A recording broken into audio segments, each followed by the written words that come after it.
প্রথমে আমি বলবো রসুনের কথা। রসুন। প্রতিদিন আপনি চেষ্টা করবেন যে একটা কোয়া হলেও রসুন খাওয়ার জন্য। যদি আপনি ডিরেক্টলি না খেতে পারেন, আপনি সেটাকে খাবার কোনো তরকারির মধ্যে মিক্স করে আপনি খান। যেকোনো ধরনের ক্যান্সার যখন কারোর হয়ে থাকে তার সাথে কিন্তু নিউট্রিশনের রিলেশনটা আমি বলবো খুবই ওতপ্রোতভাবে জড়িত। ডায়েটিশিয়ানের আন্ডারে একটা প্রপার ডায়েট চার্ট নিয়ে তখন থেকেই ব্যালেন্স ডায়েট চার্ট আপনি ফলো করবেন, যেখানে সব ধরনের ভিটামিনস, মিনারেলস এবং যে খাবারগুলোতে অ্যান্টি অক্সিডেন্ট থাকে, যেগুলো আমাদের বডিতে যাওয়ার পরে আমাদের বডির যে টক্সিক ইনগ্রেডিয়েন্টগুলো থাকে, আমাদের বডিতে যে ফ্রি রেডিকেলসগুলো থাকে, সেগুলো যেন বডি থেকে বের হয়ে যায়। ক্রুশিফেরাস ভেজিটেবলস, এখন অনেকে হয়তো জানেন না যে ক্রুশিফেরাস ভেজিটেবলস কোনগুলো, যেমন ব্রোকলি, ক্যাবেজ, ক্যাপসিকাম, বাঁধাকপি, ফুলকপি, এই ধরনের খাবারগুলোকে আমরা ক্রুশিফেরাস ভেজিটেবলস বলি। এগুলো আসলে খুব চমৎকারভাবে কাজ করে। ক্যান্সার পেশেন্টদের জন্য স্পেশালি আমরা স্ট্রিক্টলি নিষেধ করে থাকি যে ওই খাবারটা ওভেনে গরম করা যাবে না। কোন বাটিতে রাখছি,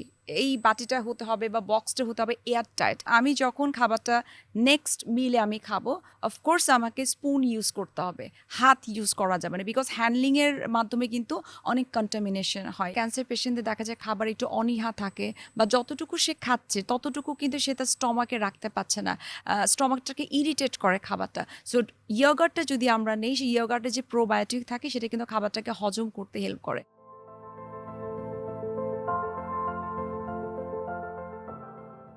আমাদের দেশে প্রতিদিন ১৯ জন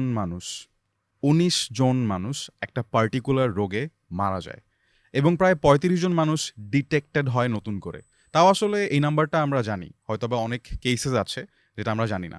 আমি কথা বলছি ব্রেস্ট ক্যান্সার নিয়ে। একটু চিন্তা করে দেখেন, আমাদের চোখে যখন কোনো একটা সমস্যা হয় আমরা সাথে সাথে অনেক কনসার্নড হয়ে যাই। আমাদের যদি মাথা থেকে চুলও পড়ে যায় আমরা সেটা নিয়েও অনেক কনসার্নড হয়ে যাই। বাট যেই রোগটা, যেই পার্টিকুলার টাইপ অফ ক্যান্সারটা একটু আগে আগে ডিটেক্টেড হলে হয়তোবা অনেক অনেক প্রাণ বাঁচানো যেত।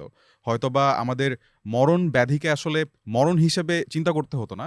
ঠিক সেরকম একটা জিনিসকে নিয়ে আমরা অনেক সময় অবহেলার কারণে, অ্যাওয়ারনেসের অভাবে অনেক অনেক প্রাণ হারিয়ে ফেলি, আমাদের আশেপাশের আমাদের অনেক প্রিয় মানুষকে হারিয়ে ফেলি। এবং সেইটা যাতে না হয় সেই কারণে আমাদের আজকের এই উদ্যোগ অথবা এই শো। এমজিআর একটা ফ্ল্যাগশিপ ব্র্যান্ড, আপনারা সবাই এই ব্র্যান্ডটাকে অনেক ভালোভাবেই চিনেন এবং যারা এই পার্টিকুলার এরিয়াটায় আছেন কোনো না কোনোভাবে, ডক্টর হিসেবে, পেশেন্ট হিসেবে অথবা একজন কিউরিয়াস মাইন্ড হিসেবে, তারা এই ব্র্যান্ডটাকে খুব ভালো মতো চিনেন, and that is fresh Ananya. So এই ফ্ল্যাগশিপ ব্র্যান্ডটা অনেক দিন ধরেই কাজ করে যাচ্ছে ব্রেস্ট ক্যান্সারের অ্যাওয়ারনেস নিয়ে, কিভাবে আর্লি ডিটেকশনের মাধ্যমে, কিভাবে আর্লি স্ক্রিনিংয়ের মাধ্যমে, কিভাবে সচেতনতা বৃদ্ধি করার মাধ্যমে আমরা আসলে অনেক মানুষের প্রাণ বাঁচাতে পারি, সেটা নিয়ে কাজ করছে ফ্রেশ অনন্যা। এবং সেটারই একটা ইনিশিয়েটিভ হিসেবে আজকে আপনারা দেখতে যাচ্ছেন ব্রেস্ট ক্যান্সার অ্যান্ড বিয়ন্ড নামে এই শোটা, which is presented by Fresh Ananya in association with Daily Star. আমি আপনাদের হোস্ট হিসেবে থাকবো রাসেল জওয়াব, এবং আমার সাথে আজকে একজন খুবই ইন্টারেস্টিং গেস্ট আছেন, যিনি একজন clinical dietician but also a very popular personality on television herself. She's a host herself. উনি অনেক ভালো হোস্টিং করেন, আমি অত ভালো হোস্টিং করতে পারি না। But today we're going to learn a lot about breast cancer and its correlation with food, nutrition. কিভাবে আসলে ভালো খাবার মাধ্যমে কিভাবে এই পার্টিকুলার এরিয়াটা, যেটা আসলে আমরা প্রতিদিন 3বার 5বার গো থ্রু করি, খাওয়া দাওয়া, সেখানে কিছু চেঞ্জেস আনার মাধ্যমে আমরা ব্রেস্ট ক্যান্সার নিয়ে আরেকটু অ্যাওয়্যার হতে পারি, সিকিউর হতে পারি এবং আমাদের আশেপাশের প্রিয় মানুষগুলোকে আরেকটু ভালো রাখতে পারি। সো ইয়েস, নুসরাত আপু, welcome to the show and it's so good to have you here. Thank you so much Rafsan ভাই। সো আপনি অনেক এক্সপার্ট একজন মানুষ নিউট্রিশনের দিক থেকে, এবং আজকে আমরা আপনাকে অনেক অনেক প্রশ্ন করবো। But thank you so much for being on our show, যেখানে আসলে যে কজটা নিয়ে আপনি আগে অনেক কাজ করেছেন এবং আজকে আমরা কথা বলবো, যেখানে আপনার কাছ থেকে আজকে আমরা নিউট্রিশন বিষয়, ইন জেনারেল নিউট্রিশন বিষয়ে আপনার কাছ থেকে আমরা অনেক কিছুই জানি, বাট আজকে পার্টিকুলারলি ব্রেস্ট ক্যান্সারের এই এরিয়াটা নিয়ে আরো অনেক কিছু জানতে পারবো। ডাবল প্রোটেকশন যুক্ত স্যানিটারি ন্যাপকিন অনন্যা, এর এডিএল ও এয়ারলাইট পেপার লিক হতে দেয় না, রাখে শুষ্ক। Fresh Ananya sanitary napkin, no কিন্তু। সো ফার্স্টেই আপনার কাছে জানতে চাবো যে নিউট্রিশন তো আসলে সব সব মানুষের জন্য ইম্পর্টেন্ট, যে কোনো রকমের হেলথ কন্ডিশনের জন্য ইম্পর্টেন্ট, বাট ব্রেস্ট ক্যান্সারের সাথে নিউট্রিশনের কোনো পার্টিকুলার কোরিলেশন আছে কিনা? নট অনলি আসলে ব্রেস্ট ক্যান্সার, আমরা যদি ক্যান্সারের কথা চিন্তা করি, যে কোনো ধরনের ক্যান্সার যখন কারোর হয়ে থাকে তার সাথে কিন্তু নিউট্রিশনের রিলেশনটা আমি বলবো খুবই ওতপ্রোতভাবে জড়িত। উইদাউট নিউট্রিশন একটা ক্যান্সার পেশেন্ট কিন্তু কখনোই ভালো থাকতে পারবে না। যত ধরনের আমরা মেডিকেশনস আমরা নেই না কেন, যত ধরনের ট্রিটমেন্ট আমরা নেই না কেন, নিউট্রিশন ইজ ভেরি ইম্পর্ট্যান্ট, তার ডায়েট ইজ ভেরি ইম্পর্ট্যান্ট। এবং শুধুমাত্র আমরা ওয়েট করব না যে একটা মানুষ সে ক্যান্সার আক্রান্ত হলো তারপরে তার ট্রিটমেন্ট শুরু হলো, সেটা ঔষধ দিয়ে, সেটা নিউট্রিশন দিয়ে। আমরা চেষ্টা করব যে কিভাবে এটাকে প্রিভেন্ট করা যায়, হেলদি লাইফস্টাইল। এবং এই হেলদি লাইফস্টাইলে কিন্তু একটা বড় একটা পার্ট হচ্ছে ডায়েট এবং নিউট্রিশন। সো আমাদের কিন্তু এটা আমাদের চেষ্টা থাকে অ্যাজ এ ক্লিনিক্যাল ডায়েটিশিয়ান এবং অ্যাজ ওয়েল আমি একজন রিসার্চারও। তো আমাদের চেষ্টা থাকে যে কিভাবে আসলে মানুষকে অ্যাওয়্যার করা যায়, কিভাবে এই ব্রেস্ট ক্যান্সারটাকে প্রিভেন্ট করা যায়, অ্যাজ ওয়েল যে কোনো ধরনের যে ক্যান্সারগুলো রয়েছে সেগুলোকে আসলে কীভাবে আমরা প্রিভেন্ট করতে পারি, কিভাবে তাদেরকে আমরা সচেতন করতে পারি যে মানে ক্যান্সারটা যেন না হয়। সো ডেফিনেটলি এটার সাথে nutrition is very important, treatment তো ডেফিনেটলি আছে। এটার সাথে আসলে আমরা কমপ্লিটলি আমরা যেটাকে বলি এটা একটা প্যাকেজ। এই প্যাকেজের মধ্যে থাকবে মেডিসিন, এই প্যাকেজের মধ্যে থাকবে ফুড রিলেটেড কিছু বিষয়। এক কথায় যদি আমরা বলি একটা হেলদি ফুড, সুষম খাবার যেটাকে আমরা বলবো, এখানে ঘুমের একটা বিষয় থাকবে, এখানে স্ট্রেস ফ্রি একটা লাইফ লিড তাকে করতে হবে, এবং সবথেকে ইম্পর্টেন্ট হচ্ছে পরিবারের একটা সহযোগিতা। সো এটা নিয়ে আমরা আরও ডিটেলস কথা বলবো। তবে আপনি যেটা জানতে চাচ্ছেন যে নিউট্রিশনের ভূমিকাটা, যখন একটা ক্যান্সার রোগীর তার ট্রিটমেন্ট শুরু হয় তখন প্রথমেই কিন্তু দেখা যায় যে বিভিন্ন ধরনের টেস্ট করা হয়। এটা করতে করতে 1 থেকে 1.5 মাসের মতো তার কিন্তু টাইম চলে যায়। তারপরে তার হয়তো কেমোথেরাপি বা রেডিওথেরাপি তার শুরু হয়। সো এই যে মাঝখানে 1 থেকে 1.5 মাসের যে সময়টা, অনেকে মনে করে যে যখন আমার ট্রিটমেন্ট শুরু হবে তখনই আমি আমার খাবারের বিষয়টার দিকে আমি একটু কনসার্ন হব। বাট আমরা অ্যাজ এ ক্লিনিক্যাল ডায়েটিশিয়ান কিন্তু আমরা যেটা রিকোয়েস্ট করে থাকি, যখনই আপনি জানতে পারবেন যে আপনার ক্যান্সার হয়েছে, আসলে ক্যান্সার শব্দটা বলতে ভালো লাগে না, টু বি অনেস্ট, ভালো লাগে না। তো যখনই আপনি জানবেন যে আপনি ক্যান্সারে আক্রান্ত হয়েছেন, তখন থেকে আপনার উচিত একজন এক্সপার্ট ডায়েটিশিয়ানের আন্ডারে একটা প্রপার ডায়েট চার্ট নিয়ে তখন থেকেই আপনি একটা ব্যালেন্স ডায়েট চার্ট আপনি ফলো করবেন, যেখানে সব ধরনের ভিটামিনস, মিনারেলস এবং যে খাবারগুলোতে অ্যান্টি অক্সিডেন্ট থাকে, যেগুলো আমাদের বডিতে যাওয়ার পরে আমাদের বডির যে টক্সিক ইনগ্রেডিয়েন্টগুলো থাকে, আমাদের বডিতে যে ফ্রি রেডিকেলসগুলো থাকে, সেগুলো যেন বডি থেকে বের হয়ে যায়। সো আমরা ট্রিটমেন্ট শুরু হবার আগেই কিন্তু চেষ্টা করব একটা প্রপার ডায়েট মেনটেন করার জন্য। অ্যাবসলিউটলি। এবং এবং আরেকটা বিষয় আমি একটু বলতে চাই যে শুধুমাত্র ক্যান্সার হবার পরে না, ক্যান্সার যেন না হয় সেটার জন্য কিন্তু আমাদেরকে কিছু ইনিশিয়েটিভ নিতে হবে। সেটা যদি আমি এক কথায় বলি, হেলদি ফুড খেতে হবে।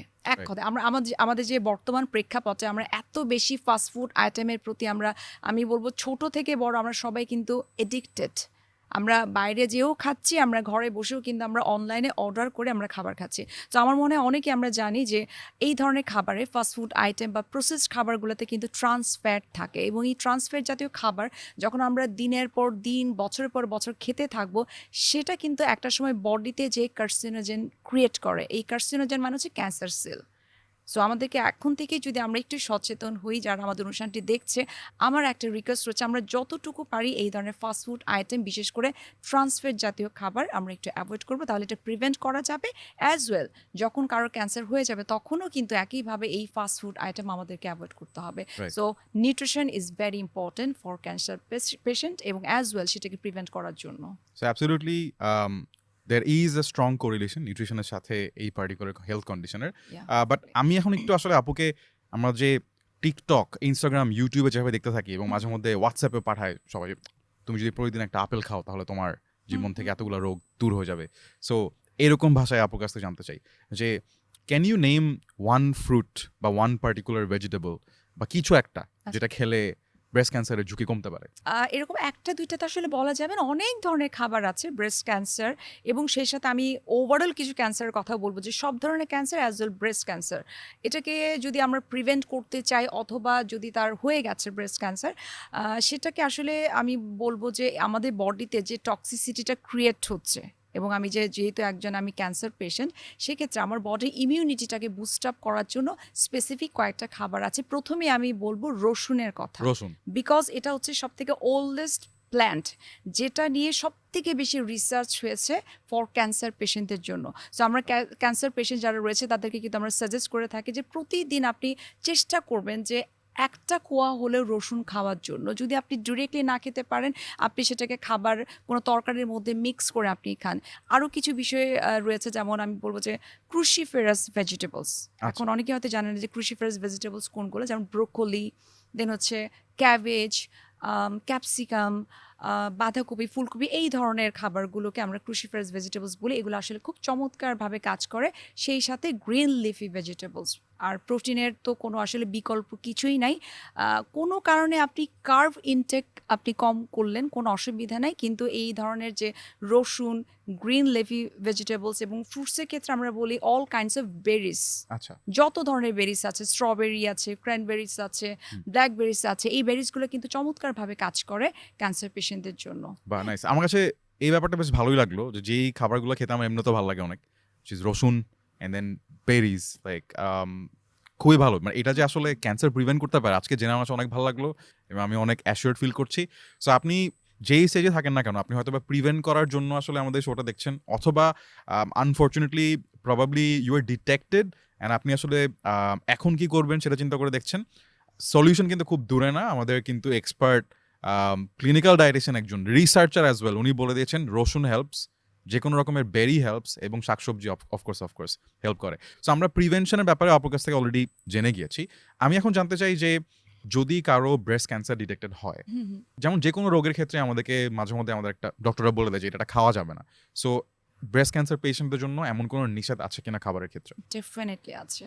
যখন একটা মানুষের ক্যান্সার ডায়াগনোসিস হয়, স্পেশালি আমরা যেহেতু আজকে ব্রেস্ট ক্যান্সার নিয়ে কথা বলছি, কিছু কিছু খাবার আমরা ডেফিনেটলি আমরা অ্যাভয়েড করতে বলি। ডক্টর অ্যাজ ওয়েল, আমরা ক্লিনিক্যাল ডায়েটিশিয়ান যারা রয়েছি, আমরা স্পেশালি প্রথমে যে খাবারগুলোর কথা বলে থাকি যে ফ্রেশ খাবার খেতে হবে।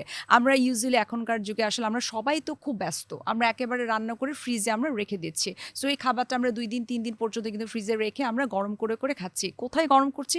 আমার মনে হয় খুব কমই আমরা চুলায় গরম করছি। Oven. সেটা কিন্তু করা যাবে না। ক্যান্সার পেশেন্টদের জন্য স্পেশালি আমরা স্ট্রিক্টলি নিষেধ করে থাকি যে ওই খাবারটা ওভেনে গরম করা যাবে না। এবং আমরা সাজেশন দিয়ে থাকি যে একজন ক্যান্সার পেশেন্টের খাবার হতে হবে ফ্রেশ খাবার। আচ্ছা। প্রতিদিনের খাবারটা প্রতিদিনই রান্না করতে হবে। বড়জোর আমি হয়তো 2 দিন খাবারটাকে আমি খেতে পারি, এটা কি কিন্তু প্রতিদিন নাকি প্রতি বেলায়? প্রতি বেলায় আমার মনে হয় দরকার হয় না। যে খাবারটা আমি দুপুরে খাবো সেই খাবারটা আমি রাতে খেতে পারি, কিন্তু বিষয় হচ্ছে যে আমি যে খাবারটা দুপুরে খাচ্ছি সেই খাবারটা আমি কোন বক্সে বা কোন বাটিতে রাখছি, এই বাটিটা হতে হবে বা বক্সটা হতে হবে এয়ার টাইট। এবং আমি যখন খাবারটা নেক্সট মিলে আমি খাবো, অফকোর্স আমাকে স্পুন ইউজ করতে হবে, হাত ইউজ করা যাবে না, বিকজ হ্যান্ডলিংয়ের মাধ্যমে কিন্তু অনেক কন্টামিনেশন হয়। এবং এই যে আমি ফ্রিজে খাবারটা রাখছি, কেন বলছি খাবারটাকে ঢেকে রাখতে হবে অথবা এয়ারটাইট বক্সে রাখতে হবে? ফ্রিজে কিন্তু অনেক ধরনের খাবার থাকে। ডিম থাকছে, ডিমে আমরা জানি স্যালমোনেলা ব্যাকটেরিয়া থাকে। ফ্রিজে অনেক ধরনের ফাস্ট ফুড আইটেম থাকতে পারে, কোনো তরকারি থাকতে পারে, সবজি থাকতে পারে। সো ওই খাবারগুলো কিন্তু আমার যে ক্যান্সার পেশেন্টের জন্য যে খাবারটা, সেটাকে কিন্তু ওখানে কিছু ব্যাকটেরিয়া চলে যায়। এই জন্য আমরা বলি যে দিনের খাবারটা দিনেই রান্না করা উচিত। বরঞ্চ দুবেলা খেতে পারবে, এর থেকে বেশি আমরা আসলে সাজেস্ট করি না। কারণ আমরা চাই যে ক্যান্সার পেশেন্ট যিনি থাকে তাকে অবশ্যই ফ্রেশ খাবার খেতে হবে, এবং যে খাবারটা তিনি খাবেন, ঠান্ডা খাবার তো অফকোর্স খাওয়া যাবে না, চুলায় গরম করে ভালোভাবে যেন খাবারটা গরম হয় ওটা একটু খেয়াল করতে হবে, এবং ওভেন ইউজ করা যাবে না। আচ্ছা, তার মানে যদি আমি সামারাইজ করতে চাই, দিনের খাবারটা দিনে রান্না করতে হবে, এক্স্যাক্টলি এবং যদি স্টোর করে রাখতে হয় তাহলে আসলে ঢেকে রাখতে হবে এয়ার টাইট কোনো একটা Exactly. বক্সে বা কন্টেইনারে। এবং যদি আমি গরম করে খেতে চাই তাহলে আসলে চুলায় গরম করতে হবে, ওভেনে না। প্রথমে শুনতে একটু ভয় লাগলেও আমার কাছে মনে হয় যে ম্যানেজেবল, বিকজ আপু যখন বলছিল যে পাশে ডিম থাকলে ওখান থেকে চলে আসবে, আমার কাছে মনে হচ্ছিল যে ভাই মানে তারা তো অনেক কঠিন হওয়ার কথা, বাট আসলে অত কঠিন না। এয়ার টাইট কন্টেইনার্স এবং আমার oven এ কাছে রাখি। মনে হয় এই বিষয়গুলো না অনেকেই মেনটেন করে। নট অনলি যে বাসায় কোনো এমনিতেই ক্যান্সার maintain পেশেন্ট করে, আছে হ্যাঁ। সেটার জন্য আমাকে বিষয়টা হ্যাঁ। মেনটেন করতে হবে, নট লাইক দ্যাট। অনেকেই কিন্তু আছে যে ডিম বাজার থেকে কিনে নিয়ে আসার পরে কিন্তু খুব ভালো করে ধুয়ে দেন ফ্রিজে Then রাখছে। freeze, right. এবং যত ধরনের বাসায় খাবার রান্না করা হচ্ছে প্রত্যেকটা খাবার কিন্তু আলাদা আলাদা করে বক্সে থাকে। বক্সে আমি অনেস্টলি এটা করি আপু। আমার কাছে মনে হয় যে যে কোনো একটা পার্টির উপরে যখন একটা র‍্যাপ দেওয়া যায়, ইজ প্লাস্টিক র‍্যাপস গুড? মানে লেটস সে যে র‍্যাপটা হচ্ছে আমরা দিয়ে এয়ার টাইট করে রাখতে পারি, ইজ দ্যাট ওকে? এটার ব্যাপারে আমি এত কনফার্ম করে আমি আসলে বলতে পারছি না, বাট আমার কাছে মনে হয় কেন আমি রিস্ক নিব, আচ্ছা, সো এয়ার টাইট কন্টেইনার্স দরকার নাই, কারণ এটা প্লাস্টিক। রাইট। সো ওটা থেকে আমরা দূরে তো আমরা চেষ্টা করব এয়ারটাইট বক্সই রাখার এয়ার বক্সে রাখা। বাট আসলে বক্সে করে সুন্দর করে মানে সাজিয়ে রাখার যে ব্যাপারটা ফ্রিজটা, তখন ফ্রিজটা দেখতে অনেক ভালো লাগে। And I think that's nice আরেকটা and- বিষয় আমার মনে হয় বলা উচিত, যেমন ক্যান্সার পেশেন্টদের ক্ষেত্রে আমরা সবসময় বলি, আমরা অনেক সময় রেস্টুরেন্টে খাই না যে জি।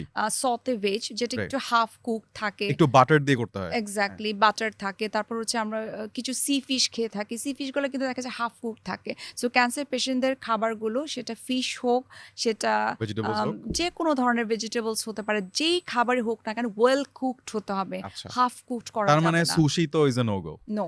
ওকে, No. সুশি টাইপের কিছু খাওয়া যাবে না, একটু ধৈর্য ধরতে হবে, ওয়েল কুকড খাবার খেতে হবে, এবং ভালো কন্টেনারে রাখতে হবে, এয়ারটাইট কন্টেনারে, এবং গরম করলে চুলায়। ডাবল প্রোটেকশন যুক্ত স্যানিটারি ন্যাপকিন অনন্যা। এর এডিএল ও এয়ারলাইট পেপার লিক হতে দেয় না, রাখে শুষ্ক।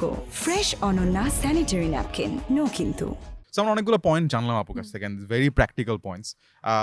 তারপর আসলে যেটা জানতে চাবো আপু, যে যদি কারো ডিটেক্টেড হয় ব্রেস্ট ক্যান্সার, এবং তার জন্য যদি আপনি একটা লেটস সে আমরা যখনই ডায়েটিশিয়ান শুনি না, আমার কাছে মনে হয় যে একটা ডায়েট চার্ট, হ্যাঁ। যে আপুকে আমাদের একটা ডায়েট চার্ট করে দিবেন, এরকম I am sure you get lot of request এরকম, যে এক্স্যাক্টলি, আমি একটা ডায়েট অনেক চার্ট করে ধরনের দেন। ক্যান্সার পেশেন্ট আমরা Right. ডিল করে থাকি। রাইট, সো আপনি কি একটা আইডিয়াল ডায়েট চার্ট বা একটা ডেইলি রুটিন বলবেন আচ্ছা, আমাদের ভিউয়ারদের জন্য, যে এই জিনিসগুলো আপনি এভাবে খান? ডেফিনেটলি, আসলে এক একজনের আসলে হয় কি, তার হাইট ওয়েট অনুযায়ী রাইট, তার ক্যালোরিটা এক এক রকম হবে।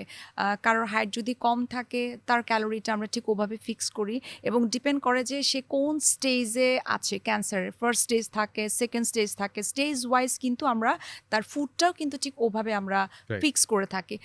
আমার মনে হয় এই অনুষ্ঠানের মাধ্যমে আমাদের একটু বলা উচিত, আমি অ্যাটলিস্ট আমি বলতে চাই যে আসলে আমরা খাবারটাকে না খুব একটা গুরুত্ব দিই না। আমরা যখন ক্যান্সারে আক্রান্ত হই, তখন আমাদের মেইন কনসার্ন থাকে আমাকে মেডিসিন নিতে হবে, আমাকে কেমোথেরাপি নিতে হবে, রেডিওথেরাপি নিতে হবে। বাট ফুড যে কতটুকু ইম্পর্ট্যান্ট, এটা কিন্তু মানে আমি বলবো যে মেডিসিনের থেকেও বেশি কাজ করে। সুতরাং ফুডটা is very very important. Like এখন যদি আপনি বলেন যে কোন খাবারটা খেলে আসলে ভালো থাকা সম্ভব, আমরা একটা স্ট্যান্ডার্ড যদি বলি, ক্যালোরি হিসাব আমরা বলবো না, সকালের যে খাবারটা, ব্রেকফাস্ট, একটা কমপ্লিট ব্রেকফাস্ট আপনাকে করতে হবে, সেখানে কার্ব থাকতে হবে, সেখানে ভেজিটেবলস থাকতে হবে, সেখানে একটা ফার্স্ট ক্লাস প্রোটিন থাকতে হবে। সো যদি আমি সোর্স ওয়াইজ যাই, তাহলে কার্বসের জন্য যদি কেউ রুটি খায়, হ্যাঁ, এনি কাইন্ড অফ vegetables এর জন্য কার্বোহাইড্রেট। যদি আলু, অথবা আলু অবশ্য কার্বস হয়ে যায় বেশি, but I think we need green vegetables, and প্রোটিনের জন্য ডিম, ডিম তাহলে হলো মোটামুটি। মোটামুটি হলো। Okay. কেউ যদি মনে করে যে আমার ডিম খেতে ভালো লাগছে না, হ্যাঁ। সে চাইলে একটা চিকেন পিক করতে পারে। Okay, but so that's বিফটাকে breakfast. আমরা বলি যে হ্যাঁ, সকালে না খাওয়া অফকোর্স বিফ খেতে পারবে, সকালে না খেয়ে অন্যান্য টাইমে খেতে পারবে, বাট 15 ডেজে একবার যদি হয় তাহলে ভালো, তাহলে বিকজ ওটাতে তো কিছুটা হলেও ফ্যাট থাকে, একেবারে ফ্যাটলেস বলা যাবে না। তারপর আমরা বিফ খাওয়ার ক্ষেত্রে আমরা বলে থাকি যে একটু, আমরা সহজ বাংলায় যদি বলি যে রানের অংশে ফ্যাটের পরিমাণটা একটু কম থাকে, Right. So you can choose ওই রানের অংশটা। সো আমাদের But- কাছে একটু কেয়ারফুলি চুজ করতে হবে দ্য পিস অফ মিট, যাতে ওখানে ফ্যাটটা কম থাকে। এক্স্যাক্টলি। আচ্ছা, সো এটা গেল ব্রেকফাস্ট।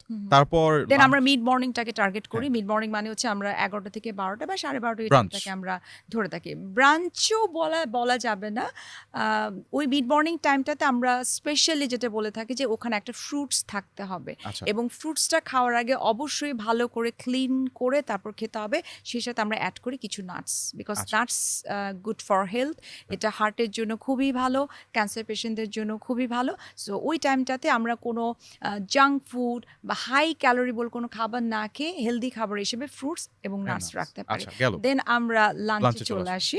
লাঞ্চে সবাই যেটা মনে করে যে ক্যান্সার পেশেন্ট থেকে অধিকাংশ যেটা হয়, এদের ওয়েট কমে যায় ডে বাই ডে, যখন ট্রিটমেন্টটা চলতে থাকে তাদের ওয়েট কমে যায়। তো অনেকেই মনে করে যে ওয়েট কমে গেছে তার মানে একটু ভাতটা বেশি খেতে হবে।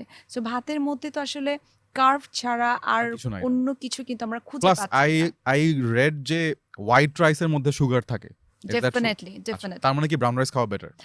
Better. Better. All kinds of whole grain, মানে ব্রাউন ব্রেড বা ব্রাউন রাইস অথবা ব্রাউন আটার রুটি, ব্রাউন প্রোডাক্টটাকে আমরা একটু প্রেফার করি, কারণ ওটাতে ফাইবার থাকে বেশি।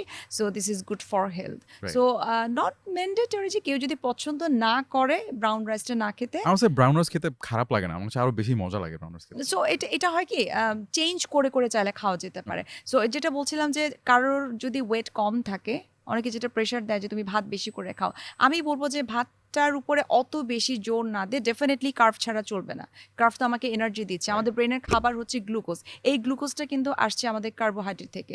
সো কার্ব ডেফিনেটলি থাকতে হবে, কিন্তু তার পাশাপাশি আমাকে গ্রিন লিফি ভেজিটেবলস থাকতে হবে, আবারও হচ্ছে ফার্স্ট ক্লাস প্রোটিন থাকতে হবে। সালাদটাকে আমরা হচ্ছে প্লাস মাইনাস করি, যে এভরিডে খাওয়ার দরকার নেই, যেটা আমি আগেই বলছিলাম যে আনকুকড বা হাফ কুকড খাবারটা একটু কম খেতে হবে। সো সালাদের বিষয়টার ক্ষেত্রে আমরা বলি যে এটা তো একটা এখানে যে টমেটো বা শসা যেটা দেওয়া হচ্ছে এটা কিন্তু কন্ডিশনে থাকে। সো কারোর যদি অ্যাসিডিটির প্রবলেম না থাকে তাহলে সে খেতে পারে, বাট সেটা খুব কম পরিমাণে খাবে। আচ্ছা, তার সাথে লেবু? ডাল থাকতে পারে, লেবু অফকোর্স। লেবুটার কথা আমি স্পেশালি বলতাম যে আমি এত খাবার খাচ্ছি কিন্তু আমি লেবু খাচ্ছি না। সো লেবু যদি না খাওয়া হয়, এটা শুধুমাত্র যারা ব্রেস্ট ক্যান্সার যাদের হয়েছে বা নর্মাল ক্যান্সার, অন্যান্য ক্যান্সার যাদের হয়েছে, শুধুমাত্র তাদের জন্য না, আমাদের সবার জন্য। আমরা যখন শাকসবজি খাবো, আমরা যখন প্রোটিন জাতীয় খাবার খাবো, উইদাউট ভিটামিন সি মানে লেবু ছাড়া আয়রন অ্যাবজর্পশন কখনোই হয় না। সাপোজ আমি একটা ছোট্ট একটা এক্সাম্পল দিই, কারোর হয়তো হিমোগ্লোবিন কমে গেল, আয়রন কমে গেল, তার এনিমিয়া হলো, ডক্টর তাকে কিছু সাপ্লিমেন্ট দিল, সেই সাথে বলে আপনি প্রচুর শাকসবজি খাবেন, লাল শাক স্পেশালি বা কচু শাক স্পেশালি আপনি খাবেন, কলিজা খাবেন। তো উনি সেটা খাচ্ছেন কিন্তু সাথে লেবু নাই। সো এটার কিন্তু 0%-এর মতোই আমি বলবো আয়রনটা অ্যাবজর্ব হবে, এটা কোনো কিন্তু কিছুই অনেক অ্যাবজর্ব ইন্টারেস্টিং হবে একটা না। ফ্যাক্ট ছিল। সো লেবু থাকতেই হবে, হ্যাঁ, লেবু থাকতে লেবু কিন্তু এমনিতেই অনেক ভালো লাগে। সো লেবু যে এত এফেক্টিভ একটা ব্যাপার, এটা থ্যাংক ইউ সো মাচ আপু ফর সেইং আস দ্যাট, যে লেবু না থাকলে আসলে অনেক কিছু খেয়েও কোনো লাভ এবং নেই। অনেকে বলে থাকে আমি তো লেবু খাচ্ছি, আমি লেবুর শরবত খাচ্ছি। আপনি আলাদা করে যতই লেবুর শরবত খান, কিন্তু আপনি যখন ভেজিটেবলস নিচ্ছেন, আপনি যখন প্রোটিন নিচ্ছেন, তখন কিন্তু লেবু থাকতেই হবে, সো ভিটামিন সি অবশ্যই থাকতে হবে। অবশ্যই লেবুটা লাঞ্চে থাকুক। লাঞ্চ শেষ, ভালো একটা লাঞ্চ হলো, এন্ড দেন তারপর যদি আমরা কি একটা বিকালে স্ন্যাক্স। বিকেলে স্ন্যাক্সে আসবো। দুপুরের খাবারটা খাবার পরে আমরা একটু সাজেশন দিয়ে থাকি একটু ইয়গার্ট নেওয়ার জন্য। সেটা Yogurt। টক দই হতে পারে বা হালকা মিষ্টি দই হতে পারে। টক দইটা আমরা এর জন্যই বলি, বা হালকা মিষ্টি দই এই জন্যই বলি যে দইয়ে প্রোবায়োটিক থাকে, যেটা খাবারকে হজম করতে হেল্প করে। স্পেশালি যেহেতু ক্যান্সার পেশেন্টদের দেখা যায় খাবার একটু অনীহা থাকে, বা যতটুকু সে খাচ্ছে ততটুকু কিন্তু সে তার স্টমাকে রাখতে পারছে না, স্টমাকটাকে ইরিটেট করে খাবারটা। সো ইয়গার্টটা যদি আমরা নেই, সেই ইয়গার্টে যে প্রোবায়োটিক থাকে সেটা কিন্তু খাবারটাকে হজম করতে হেল্প করে। সো আমার কাছে মনে হয় কেউ যদি 1 কাপ, হাফ কাপ বা 2 টিস্পুনও যদি খেতে পারে, তার জন্য কিন্তু খুব চমৎকার হবে। আমার কথা হচ্ছে যে খাবার খুব বেশি খাওয়ার দরকার নাই, কম খাবার খাক, বাট সেটা যেন খুব ঠিকঠাক। নিউট্রিশিয়াস এবং হেলদি খাবার থাকে। Okay. দেন আমরা যদি আফটারনুন স্ন্যাক্সে আসি, বিকেলের নাস্তা মানে কিন্তু আমাদের একটা বদ্ধমূল ধারণা থাকে একটু ভাজা পোড়া ক্রিস্পি টাইপ কিছু খাবার আমরা খাবো। সো ক্যান্সার পেশেন্টদের ক্ষেত্রে, স্পেশালি ব্রেস্ট ক্যান্সার পেশেন্ট যারা রয়েছে, তাদেরকে আমরা সবসময় বলে থাকি যে আপনি হেলদি খাবার খাবেন, কার্ভটাকে যতটুকু কম নেওয়া যায়। আপনি চাইলে নিতে পারেন কর্নফ্লেক্স উইথ মিল্ক। আপনি যদি নুডলসটা খান, চেষ্টা করেন নুডলসটাতে কম তেল তেল। দিয়ে, একটু ভেজিটেবল বেশি দিয়ে, ওখানে একটু ক্যাপসিকাম অ্যাড করতে পারি, ওখানে আমি ডিম অ্যাড করতে পারি, একটু চিকেন অ্যাড করতে পারি, একটু মাশরুম আমি অ্যাড করতে পারি। সো আমার Is that okay? নুডলসের পরিমাণটা আমার কম থাকলো, কিন্তু আদার্স যে বিষয়গুলো vegetable and first class protein, ওগুলো দিয়ে আমি নুডলসটাকে কিন্তু আমি হেলদি তো করে নুডলস খেতে যেমন পারি। মাঝে মধ্যে আপু আমরা চিংড়ি মাছ দিই একটু, এটা কি ইজ ওকে ফর? হ্যাঁ, সামটাইমস আমরা তো একই টাইপের খাবার তো আমরা প্রতিদিন প্রতিদিন খেতে খাচ্ছেন, পারবো না। একটু চেঞ্জ করে খাবারটা খাওয়া উচিত। স্পেশালি ক্যান্সার পেশেন্টদেরকে যারা আসলে ডিল করে, বিশেষ করে ফ্যামিলি মেম্বার যারা রয়েছে, তাদেরকে আমরা একটু রিকোয়েস্ট করে থাকি যে প্রতিদিন একই ধরনের খাবার না দিয়ে যদি একটু চেঞ্জ করে দেওয়া যায়। ভ্যারিয়েশন আনা যায়। হ্যাঁ, ভ্যারিয়েশনটা ইজ ভেরি ইম্পর্টেন্ট, কেননা ক্যান্সার পেশেন্টদের তো অ্যাপিটাইট একেবারেই কম থাকে। এখন উনি প্রতিদিন যদি স্যুপ খায়, প্রতিদিন যদি দেখা যায় যে নুডলস থাকছে, সো এটা কিন্তু তার ভালো লাগবে না খেতে। সো আমি একদিন স্যুপ দিলাম, একদিন তাকে হয়তো আমি ওটস উইথ মিল্ক দিলাম, আরেকদিন হয়তো তাকে আমি ফিশের কোনো আইটেম দিলাম। ফিশ বলতে আমরা মনে করি যে এটা দুপুর বা রাতের খাবার। ফিশটাকে আমরা একটু কোফতার মতো করে আমরা দিতে পারি, বা ওই যে ফিশ অ্যান্ড চিপস করে দিতে পারি আমরা। সো এই ধরনের খাবারগুলোকে যদি আমরা চেঞ্জ করে করে করি দিতে তাহলে পারি, বাট আসলে মাথায় রাখতে হবে সেই খাবারটা যাতে একটু অয়েল কম থাকে এবং কার্বোহাইড্রেটের পরিমাণটা যাতে খুব একটা না থাকে। সো অবশ্যই। এই দু একটা খাবার যদি আমরা একটু মেনটেন করতে পারি, তাহলে মনে হয় যে নিউট্রিশনটা ফিল আপ করা পসিবল। এখন আরেকটা বিষয় হচ্ছে, এই যে আমি সকাল থেকে এখন আমি বিকেল পর্যন্ত আসলে এত খাবারের কথা বললাম, একজন ক্যান্সার পেশেন্টের জন্য কিন্তু এই ধরনের খাবারগুলো অনেক সময় খাওয়াটা ডিফিকাল্ট হয়ে হয়ে যায়। তখন প্রশ্ন আসে, তাহলে আমি আমার পেশেন্টকে কি খাওয়াবো? সো সেক্ষেত্রে আমরা কিন্তু কিছু সাপ্লিমেন্টের কথা বলে থাকি, যেগুলোতে হাই প্রোটিন সাপ্লিমেন্ট থাকে, কিছু high protein high calorie supplement থাকে। স্পেশালি কিছু সাপ্লিমেন্ট আছে যেগুলো ক্যান্সার পেশেন্টদের জন্যই তৈরি করা হয়ে থাকে। সো তখন দেখা যায় যে যেসব পেশেন্টরা একেবারেই খেতে পারে না, তখন এই সাপ্লিমেন্টগুলো আমরা অ্যাটেন্ডেন্স যারা থাকে তখন তাদেরকে আমরা দিয়ে থাকি, এবং ডক্টররাও কিন্তু এটা বলে থাকে যে কোনো না কোনোভাবে তো তার নিউট্রিশনটাকে ফিল আপ করতে হবে, আদারওয়াইজ পেশেন্টটা তো আরও উইক হয়ে যাবে। এক তো তার ট্রিটমেন্ট পারপাসে তার ওয়েট, এটা আপনি সবসময় দেখবেন যে ক্যান্সার পেশেন্টদের ওয়েট কিন্তু ডে বাই ডে ডিক্রিজ হয়, রিডিউস হতে থাকে। তার মধ্যে যদি তার খাওয়াটা প্রপারলি না হয় তখন তার ওয়েট আরও কমে যাবে, একদম ম্যালনারিশড হয়ে যায়। তখন আমরা যেটা করি যে বিকল্প হিসেবে আমরা সাপ্লিমেন্টের হেল্প নিয়ে থাকি। সো কোনো পেশেন্ট যদি বিকেলে দেখা যায় সে নুডলসও খেতে পারছে না, একটা হেলদি স্যান্ডউইচও খেতে পারছে না, স্যুপও খেতে পারছে না, তখন আমরা বলি যে 1 গ্লাস, এটা আমাদের পরিমাণটা ফিক্স করে থাকে, এটা আমরাই ফিক্স করে দিই যে কতটুকু পানির মধ্যে কত স্কুপ আপনি সাপ্লিমেন্ট আপনি অ্যাড করবেন, সেটা আমরা বলে দিই অ্যাজ এ ডায়েটিশিয়ান। তো সেটা খেলেও কিন্তু মোটামুটি নিউট্রিশনটা ফিল আপ হয়ে যায়। এবং সবথেকে বড় কথা হচ্ছে আমরা যেটা রিকোয়েস্ট করি যে দিনে অন্তত 5 to 6 মিল যাতে কমপ্লিট করা যায়। উনি অল্প খাক, বাট এই একবার দুইবার খেয়ে আর খাওয়া যাবে না, এটা যাতে না হয়। ছোট ছোট করে আমরা অল্প অল্প করে একটু পরপর আমরা খাবো। এবং আরেকটা মিল আমাদের রয়েছে, সেটা হচ্ছে ভেরি স্পেশাল, আমি বলবো সব থেকে ইম্পর্টেন্ট, সেটা হচ্ছে dinner time. Dinner is very important, late করে খাওয়া যাবে না। 7:30 থেকে 8:30টার মধ্যে ডিনার কমপ্লিট করে ফেলতে হবে। ওয়ার্ল্ড ওয়াইড কিন্তু ডিনার টাইমটাকে ফিক্স করা হয়েছে 6টা থেকে 7টা, কিন্তু আমাদের বাংলাদেশের যে কালচার, এই কালচার অনুযায়ী এত আর্লি আসলে ডিনার করার ইটস কোয়াইট ডিফিকাল্ট। তো আমরা বেসিক্যালি 7:30 থেকে 8:30, ম্যাক্সিমাম 9টার মধ্যেই বলি খাবারটা কমপ্লিট করে ফেলতে। সেই দুপুরের মতোই খাবারটা হবে। যে কার্বোহাইড্রেট যদি একটু কমও থাকে, সেটা রাইসও হতে পারে, সেটা রুটিও হতে পারে। যদি সে রুটি রাইস কোনোটাই পছন্দ না করে, সে ব্রেড খেতে পারে, কিন্তু ব্রেডটা যদি ব্রাউন ব্রেড হয় এবং ব্রেডটাকে একটু টোস্ট করে নিতে হবে। বিকজ যদি অবস্থায় খাই, অবস্থায় থাকে, তখন ওটাতে কিন্তু ইস্ট থাকে। সো আমরা যদি একটু টোস্ট করে নিই তখন ইস্টটা কিন্তু আর থাকে না, তখন কিন্তু আর গ্যাস্ট্রিকের যে প্রবলেমটা তখন আর এটা থাকে না। সো চাইলে যে কোনো ধরনের কার্ব নিতে পারে, কিন্তু ওই ফার্স্ট ক্লাস প্রোটিন হিসেবে মাছ, মুরগি এগুলো ডেফিনেটলি থাকবে, ভেজিটেবল থাকতে হবে। ছোট্ট একটা উদাহরণ দিই যে কেন বারবার আমরা ভেজিটেবলের কথা বলছি। যখন ঘর আমাদের নোংরা থাকে, আমরা কি দিয়ে ক্লিন করি? ঝাড়ু বা মপ করি, আমরা ঝাড়ু দিয়ে ক্লিন করি। আমি খুব সহজভাবে যদি বলি, তো ফাইবার জাতীয় জিনিসগুলো যত আমরা বেশি খাবো, তত বেশি আমাদের বডি থেকে যে টক্সিক যে প্রোডাক্টগুলো আছে, আমাদের যে বডির কোলেস্টেরলগুলো যেগুলো আছে, এগুলো কিন্তু মাইনাস হয়ে যায়। খুব সহজ একটা উদাহরণ। সো আমাদেরকে আমাদেরকে যে Fiber কোনো intake ধরনের করা। ফাইবার জাতীয় খাবার খেতে হবে, ফ্রুটস থেকে অ্যাজ ওয়েল ভেজিটেবল থেকে, সেটা আমাদেরকে নিতে হবে। এবং ঘুমানোর আগে আমরা যেটা বলি, দুধ অথবা দই জাতীয় কোনো খাবার খাওয়ার জন্য ফার্স্ট ক্লাস প্রোটিনটার প্রতি আমরা অনেক বেশি জোর দিয়ে থাকি। কেননা দেখবেন যে ব্রেস্ট ক্যান্সারে যারা আক্রান্ত হয় বা অন্যান্য ক্যান্সারে যারা আক্রান্ত হয়, তাদের মাসেল ব্রেকডাউন হয়, যাদের ওয়েট কমে যায়, তখন মাসেলটা যাতে আবার আগের অবস্থায় আস্তে আস্তে ফিরে আসে, সেটার জন্য আমরা ফার্স্ট ক্লাস প্রোটিনের দিকে একটু জোর দিয়ে থাকি। ডাবল প্রোটেকশন যুক্ত স্যানিটারি ন্যাপকিন অনন্যা, এর এডিএল ও এয়ারলাইট পেপার লিক হতে দেয় না, রাখে শুষ্ক। Fresh Ananya sanitary napkin, no কিন্তু।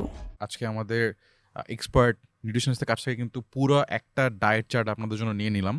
এটা আসলে আপুকে রিয়েলাইজ করতে দিই নাই আমি, বাট আসলে আপনি আপুকে রিচ করতে পারেন না পারেন, আপনার জন্য পুরো একটা ডায়েট প্ল্যান কিন্তু এখন রেডি। অফকোর্স আপনার হাইট এবং ওয়েট অনুযায়ী কিছুটা কাস্টমাইজ করতে হবে, যেটার জন্য ইউ শুড ডেফিনেটলি কনসাল্ট একজন এক্সপার্ট ডায়েটিশিয়ান। বাট তারপরও আপু যে ডায়েট প্ল্যানটা সাজেস্ট করলেন, আমার কাছে মনে হয় যে এটা আসলে সবার জন্যই সিমিলার। মানে দিস ইজ আ আমি হেলদি, যেটা বললাম এটা একদম বেসিক। রাইট? এটা হচ্ছে যে কোনো ধরনের ক্যান্সার পেশেন্ট হোক না কেন, এটা হচ্ছে একদম বেসিক কয়েকটা জিনিস আমাদেরকে অফকোর্স ফলো করতে হবে, খেতে হবে। তবে এর বাইরে কিছু বিষয় আছে, যেমন কোন খাবারটা আমি একেবারে খেতে পারবো না। রাইট। সো আমরা যদি ওই এরকম কয়েকটা খাবার শর্ট লিস্ট করে দিই সবাইকে। প্রথমে আমি বলবো fast food item, fast food বাদ, তারপর হচ্ছে বারবিকিউ টাইপের, বারবিকিউ আইটেম বাদ, আলুর চিপস, আলুর চিপস বাদ, any kind of salted item, right? Spicy খাবার, স্পাইসি খাবার, অতিরিক্ত তৈলাক্ত জাতীয় খাবার, রাইট? তারপর হচ্ছে বিরিয়ানি বা এক কথায় যেটাকে আমরা বলি হেভি যে এক্সাজারেট, হ্যাঁ, যেগুলোতে ক্যালোরি অনেক বেশি থাকে, এই ধরনের খাবারগুলো আমাদেরকে ডেফিনেটলি অ্যাভয়েড করতে হবে। ফ্রেশ খাবার খেতে হবে। আরেকটা হচ্ছে যে অনেক খাবার আছে আমরা যেটা বললাম যে বারবিকিউ cook করে থাকে, খাওয়া, হাফ কুক করে থাকা, ওগুলো অ্যাভয়েড করতে হবে। এই খাবারগুলো যদি আমরা অ্যাভয়েড ভেরি করতে ক্লিয়ার পারি, guidelines out there. Exactly. But একটা ব্যাপার যেটা আমার খুবই ভালো লেগেছে হচ্ছে আপু কিন্তু খুব সুন্দরভাবে একটা জিনিস বলল যে যদি আপনার বাসায় একজন ব্রেস্ট ক্যান্সার পেশেন্ট থাকেন, তাহলে কিন্তু আশেপাশের ফ্যামিলি মেম্বারদের অনেক বড় একটা রোল থাকে যে আমাদের ফুড স্টাইলটা, আমাদের ফুড হ্যাবিটটা বা ডায়েটটা যদি ঠিকঠাক থাকে, তাহলে আসলে প্রবাবলি আমাদের পরিবারের যে মানুষটা এই কঠিন সময়টা পার করছে তার জন্য ইজিয়ার এরকম একটা হেলদি ডায়েট মেইনটেইন করা। এক্ষেত্রে আমরা সবসময় বলে থাকি যে family diet is very important. মানে একটা মানুষ এক ধরনের খাবার বাসায় খাচ্ছে, যেটা বাকি রান্না হচ্ছে মেম্বারটা অন্য টাইপের খাবার খাচ্ছে, তখন কিন্তু ওইটা আসলে ভালো এটা লাগে না। মেন্টালি কিন্তু বিষয়টা নেওয়া যায় না। যেন আমরা বলি যে এন্টায়ার ফ্যামিলি মেম্বার যারা আছে সবার ফুড হ্যাবিট হেলদি থাকতে হবে, সেটা ছোট থেকে বড় সবার জন্য। রাইট। তাহলে আপু কিন্তু আমরা কিন্তু প্রিভেন্ট তার করতে পারবো। অ্যান্সারে বেশ কয়েকটা জিনিস অলরেডি বলে দিয়েছেন, কি কি খাওয়া উচিত, কি কি অ্যাভয়েড করা উচিত।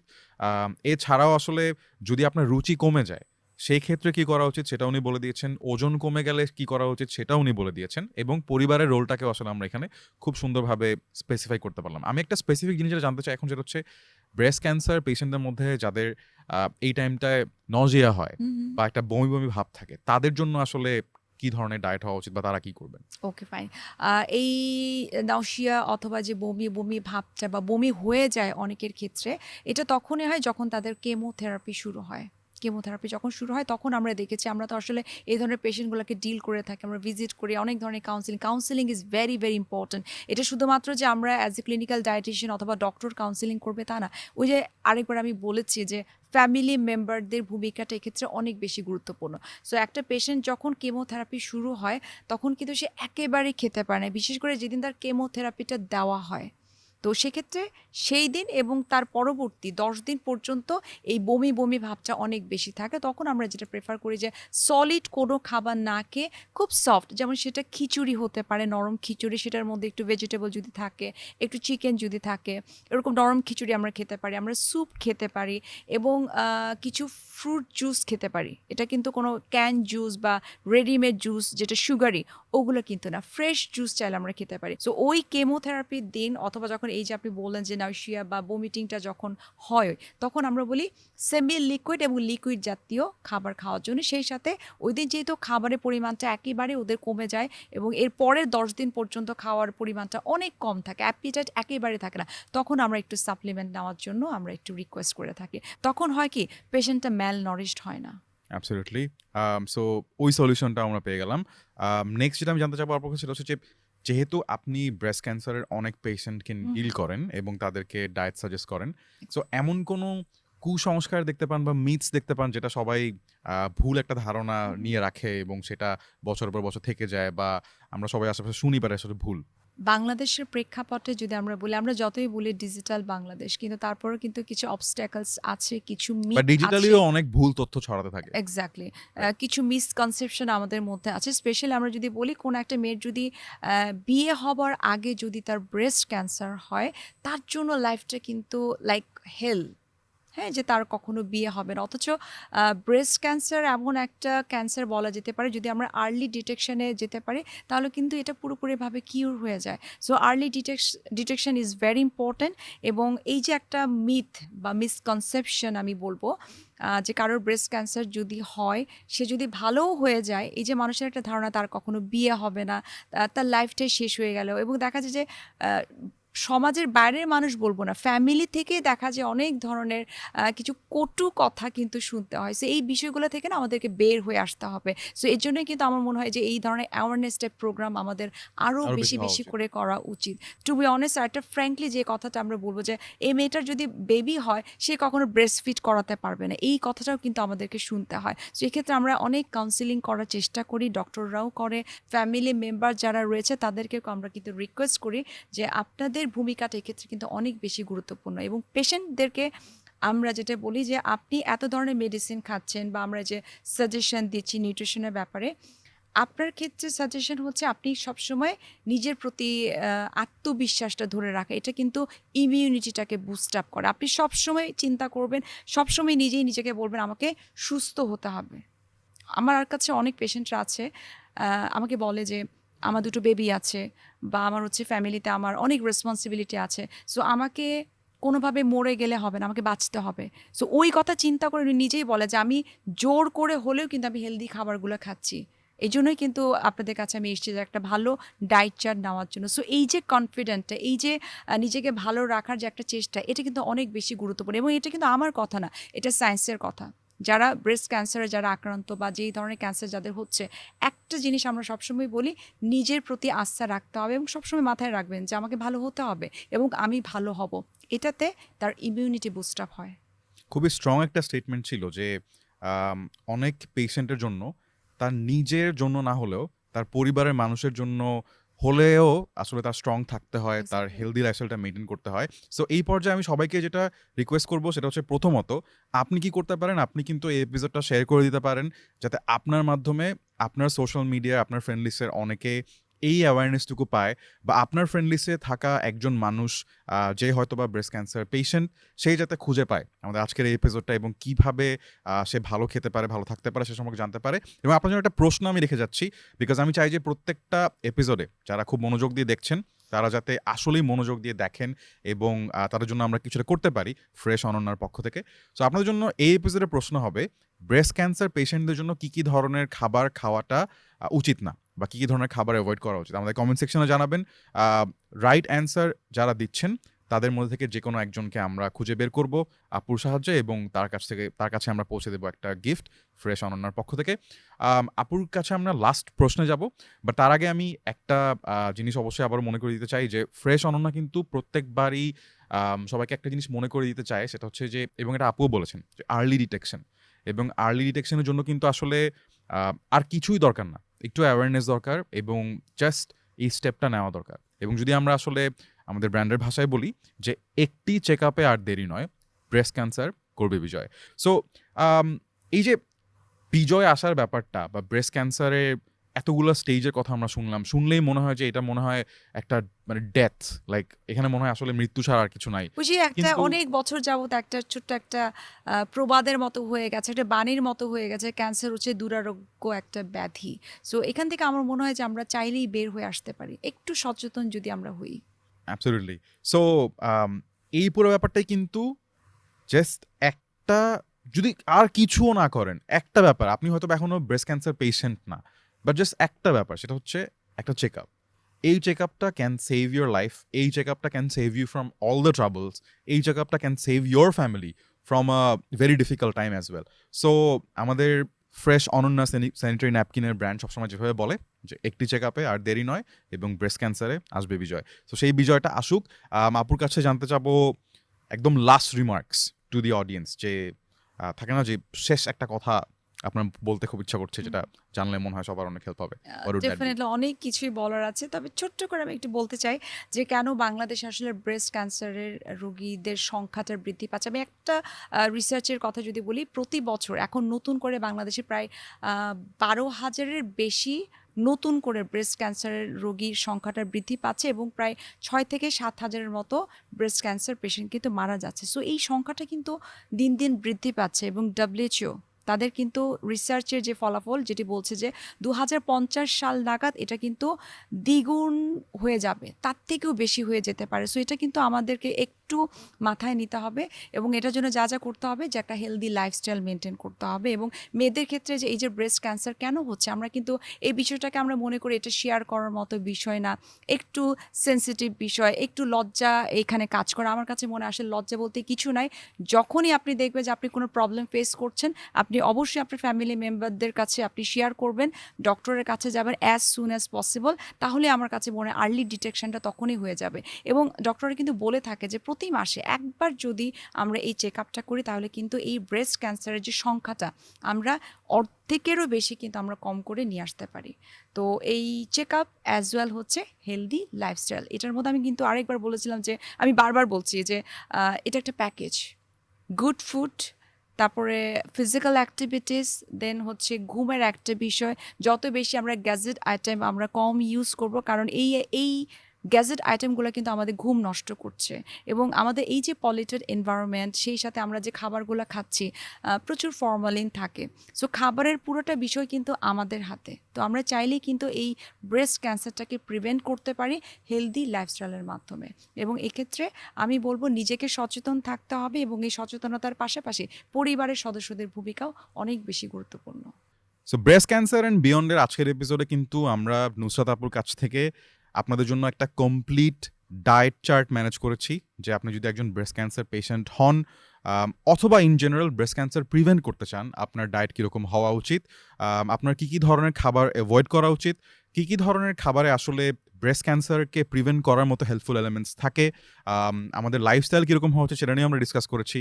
এবং আমার কাছে সবচেয়ে ইম্পর্টেন্ট পয়েন্ট যেটা মনে হচ্ছে, যে একজন পেশেন্টের পরিবারের সদস্যদের আসলে কীরকম লাইফস্টাইল মেনটেন করা উচিত, কীভাবে আমরা সাপোর্টিভ হতে পারি, সেটা সম্পর্কে আমরা জানতে পেরেছি। থ্যাংক ইউ সো মাচ আপু, আপনার পুরো গুছানো এবং প্র্যাকটিক্যাল অ্যাডভাইসেসের জন্য। এবং আপনার জন্য ফ্রেশ অনন্যা স্যানিটারি ন্যাপকিন ব্র্যান্ডের পক্ষ থেকে থাকছে একটা ছোট্ট gift. So thank you so much for being here.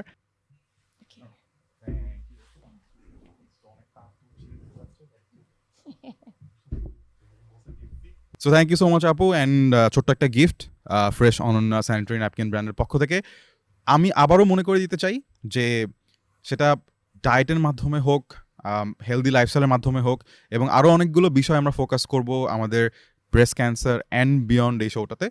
But তারপরও যাওয়ার আগে কথা একটাই, একটি চেক আপে আর দেরি নয়, ব্রেস্ট ক্যান্সারে আসবে বিজয়। বিজয় আসুক ব্রেস্ট ক্যান্সারের বিরুদ্ধে, এবং আমরা সবাই এই বিজয়ের একটা অংশ হতে পারি। আপনি ব্রেস্ট ক্যান্সার পেশেন্ট হন আর না হন, অ্যাটলিস্ট এই এপিসোডটা শেয়ার করে দিয়ে হলেও আপনি কিন্তু এই পুরো মুভমেন্ট একটা পার্ট হতে পারেন।